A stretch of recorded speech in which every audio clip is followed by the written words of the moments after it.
the vision is yet for an appointed time, but at the end it shall speak and not lie. Though it tarry, wait for it, because it will surely come. It will not tarry. At the moment, there's a bit of talk about this being phone-based apps. And yes, that is the initial phase. But what was already ready around 2015 is the ultimate goal. What they really want, apparently, I was told by a central banker, is, CBDCs looks like a small grain of rice that they want to put under your skin. Now, Patrick Paulman causes a stir whenever he pays for something in a shop or a restaurant.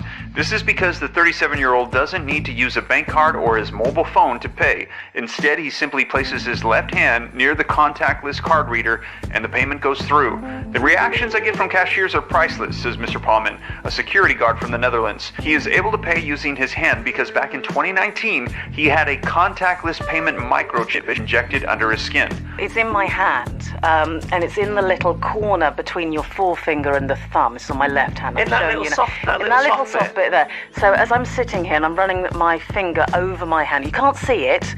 I'm running my finger over and I can just feel a tiny little bump. It's about the size of a grain of rice, and it's been inserted through that little patch of skin. I can see the look on your face on this one. And it sits there, and I'm also going to show you the implement, and put it that way, that inserted it. Thousands of people in Sweden have opted to trade in their ID and their credit cards for tiny microchips that would be implanted underneath their skin. Just like using a Metro card or tokens, you can now pay for shopping using the fish in your hand. We swipe our phones, our credit cards to pay for things, but what about swiping our hands?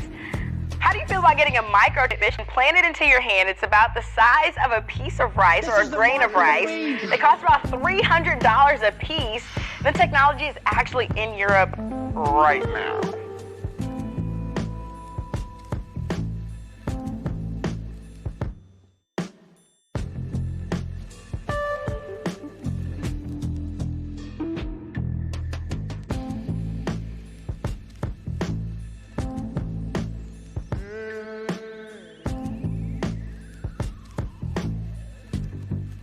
Listen to these words from an April 16th, 1989 Gannett News Service article.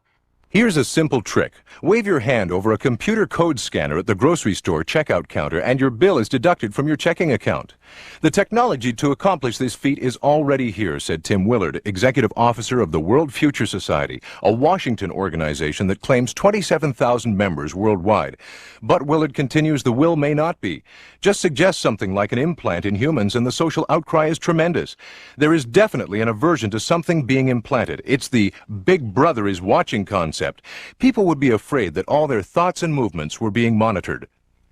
However, as we'll see a little later in this video, that fear is evaporating faster than you can say the words security and convenience. I have a flex version, which is a very thin biopolymer version of the implants that I make here, so I can do fist bumping of readers, that kind of thing. I have another one here that is a cryptographic. It's VivoKey's first product, the Spark 1. It's a cryptographic chip there. It does challenge response for validated cryptographic proved identity. Then I have in here, you can see a little scar there and a big scar here. This is like the prototype area.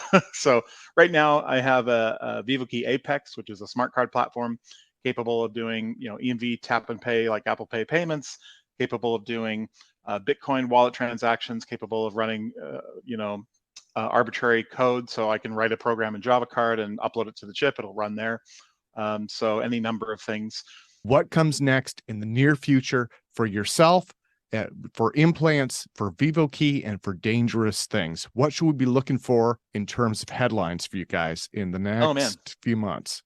Yeah, I would say for dangerous things, there's always fun things that we're just trying out. For VivoKey, we're currently working with different form factors of implants and improving performance. We want to, again, try to take things to different partner organizations. We might be knocking again on the doors of Visa, MasterCard with our new form factors and products and saying, hey, let's talk. RFID and other near-field communication standards have been around for 40 years, and they're not going anywhere anytime soon. If anywhere, they're being onboarded and adopted for more and more things. And even at that, the chips that are inside these things are the most cutting-edge type of RFID and NFC tags, to where even if they release a new protocol within that, this can likely be cloned and adapted to work with that.